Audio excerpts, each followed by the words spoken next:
കിനാവുകളെല്ലാം കാലം നുള്ളിയെറിഞ്ഞപ്പോൾ ദൂരെ നിന്നും തെന്നൽ ഒരു ശോകനിശ്വാസമായി കളിച്ചൂടുന്ന ജീവന്റെ ചില്ലയിലെ രാത്രിയിലെ പാടാത്ത യാമങ്ങളിൽ ആരോ വന്നൻ കാതിൽ ചൊല്ലി തേങ്ങും നിന്റെ മൊഴി താനേ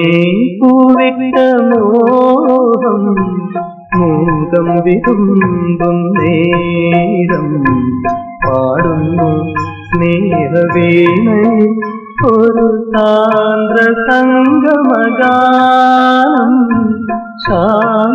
ശാന്തമുംബരമാ